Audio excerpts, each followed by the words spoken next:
Assalamualaikum warahmatullahi wabarakatuh, sahabat yang dirahmati Allah. Nabi Isa alaihi salam adalah salah satu nabi yang wajib diimani seluruh umat Islam di dunia. Beliau diutus oleh Allah Subhanahu wa Ta'ala kepada Bani Israel karena kesesatan yang dilakukan oleh kaum tersebut sepeninggal Nabi Musa alaihi salam. Tidaklah sempurna iman seorang Muslim bila tidak mengimani keberadaan salah satu dari 25 nabi-nabi yang memiliki kemuliaan di sisi Allah Subhanahu wa Ta'ala. Pada akhir zaman, Nabi Isa alaihi salam akan kembali turun ke bumi untuk membunuh Dajjal, musuh umat Muslim yang paling ditakuti karena kehebatan fitnahnya. Nabi Isa akan datang kembali ke muka bumi demi menegakkan kebenaran serta memberi petunjuk jalan menuju keselamatan. Selain itu, ia juga membawa misi penting untuk membunuh Dajjal. Dajjal akan menyebarkan fitnah, kemudian berusaha menyesatkan umat manusia agar jauh dari jalan Allah. Tipu dayanya amatlah dahsyat sehingga yang baik akan terlihat buruk. Namun, tahukah Anda mengapa justru Nabi Isa alaihi salam yang ditugaskan Allah Subhanahu wa Ta'ala untuk membunuh Dajjal? Mengapa bukan Nabi Muhammad Shallallahu Alaihi Wasallam yang secara syariat sebagai junjungan seluruh umat Muslim di dunia? Sejatinya, hanya Allah SWT yang tahu alasan mengapa mengutus Nabi Isa untuk membunuh Dajjal. Namun, bila mengacu pada beberapa ayat dalam Al-Quran, maka dapat diperkirakan beberapa alasan yang mendasarinya. Tapi sebelum lanjut, jangan lupa klik tombol subscribe, like, komen, dan lonceng notifikasi sahabat untuk mendukung channel ini agar terus menyiarkan syiar Islam. Serta silakan tulis harapan sahabat di kolom komentar. Semoga semakin banyak yang mengaminkan, maka makin cepat terkabul. Membuktikan Nabi Isa masih hidup. Alasan pertama yaitu membuktikan bahwa Nabi Isa masih hidup. Bangsa Yahudi dan Nasrani percaya bahwa Nabi Isa dibunuh dan disalib oleh orang-orang Romawi. Namun, sebenarnya Allah Subhanahu wa Ta'ala menyelamatkannya dengan menggantikan peran Nabi Isa alaihissalam kepada orang yang wajahnya diserupakan dengan beliau. Sedangkan Nabi Isa alaihissalam sendiri diangkat ke langit atas izin Allah Subhanahu wa Ta'ala. Karena ucapan mereka orang Yahudi, sesungguhnya kami telah membunuh Al-Masih Isa putra Maryam, Rasul Allah. Padahal mereka tidak membunuhnya dan tidak pula menyalibnya, tetapi yang mereka bunuh ialah orang yang diserupakan dengan Isa. Ini sesuai dengan Al-Quran surat An-Nisa ayat 159 yang artinya, tidak ada seorang pun dari ahli kitab kecuali akan beriman kepadanya Isa sebelum kematiannya. Dan di hari kiamat nanti, Isa itu akan menjadi saksi terhadap mereka. Hal ini membuktikan bahwa tuduhan bahwa Nabi Isa telah disalib oleh kaum Yahudi adalah salah. Sebab selama ini kaum kafir mempercayai bahwa Nabi Isa sudah wafat. Sementara Allah menegaskan dalam firman-Nya bahwa Nabi Isa telah diangkat ke langit sebelum kaum Yahudi membunuhnya.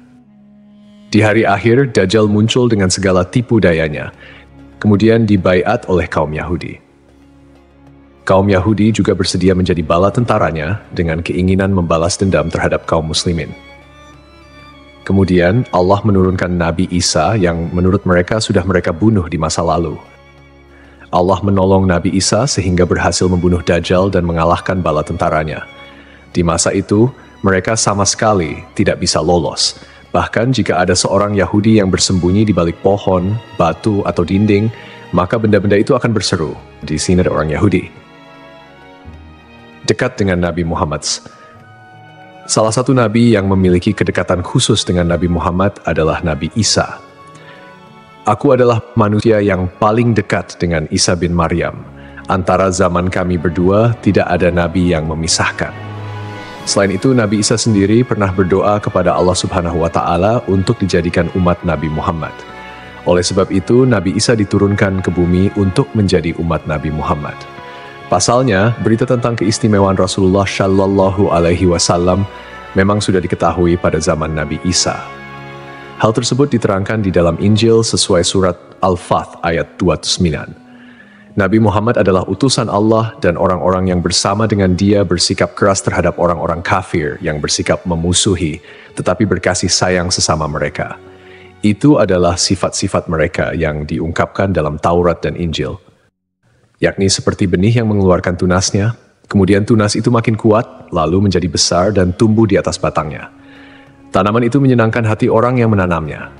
Keadaan mereka diumpamakan seperti itu.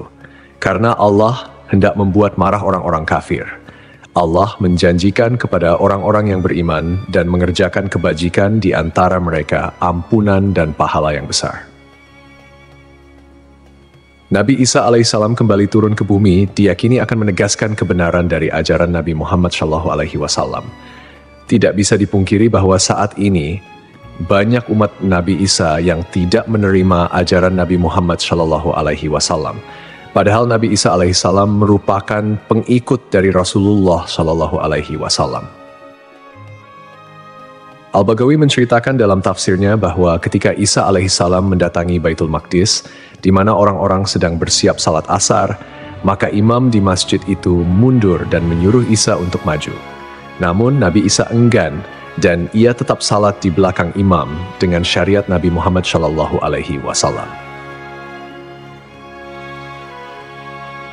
Menjalankan kewajiban jihad. Menjalankan kewajiban jihad sebagai kaum muslimin adalah tugas yang penting.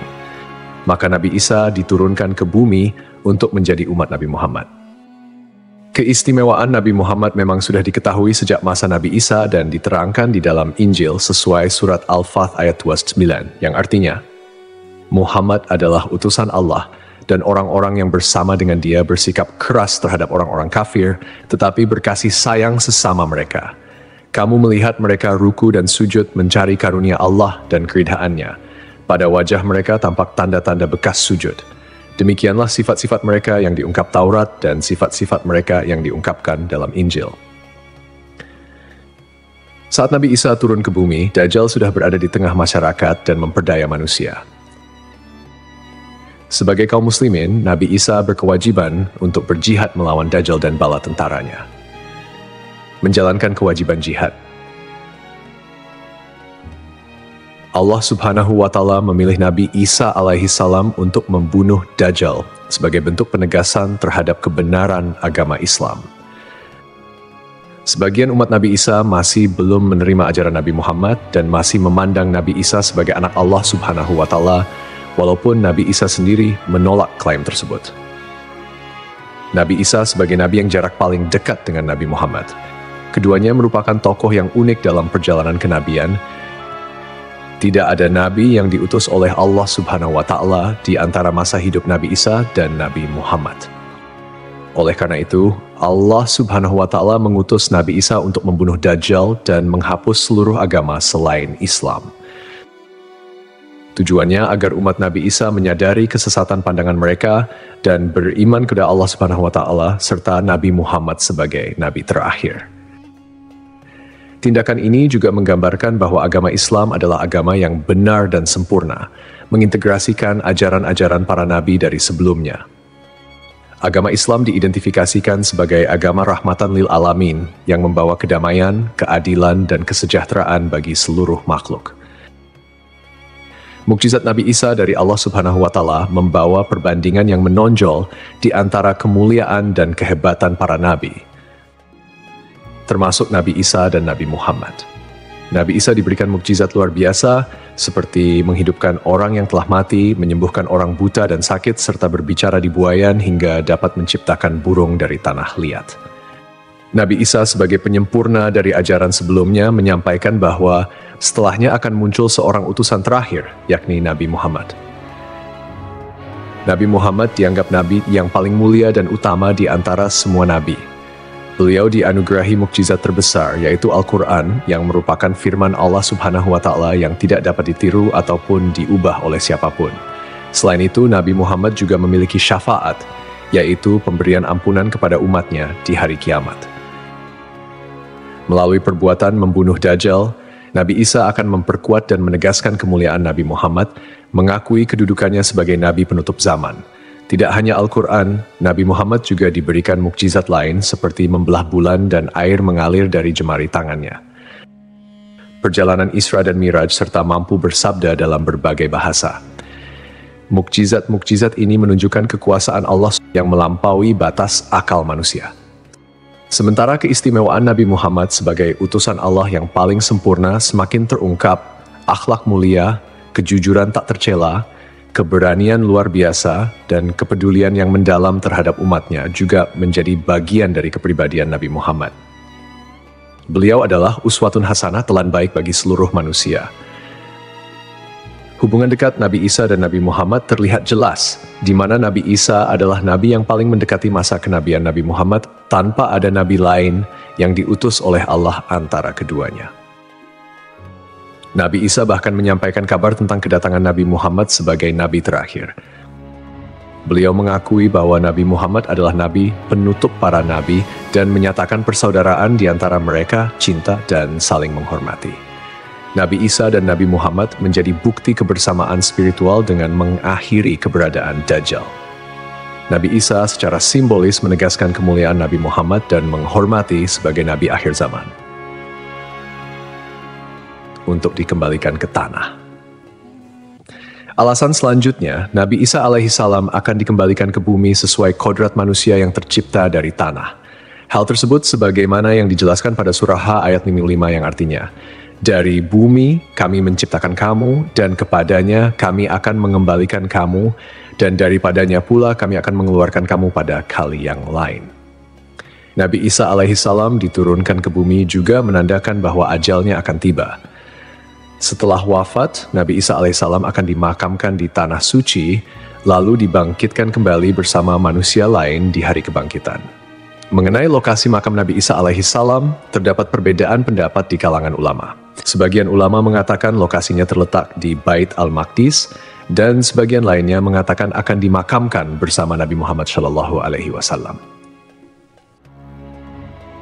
Sebagai muslim yang beriman, tidaklah pantas bagi kita untuk membanding-bandingkan siapa nabi yang lebih hebat. Karena semua nabi yang diutus oleh Allah Subhanahu wa Ta'ala mempunyai tujuan yang sama, yaitu mengajak tauhid, mengagungkan kebesarannya.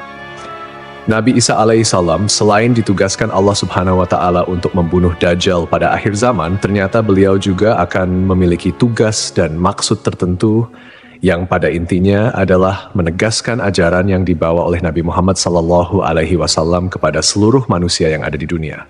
Semoga kita semua bisa memetik pelajaran. Wallahu a'lam.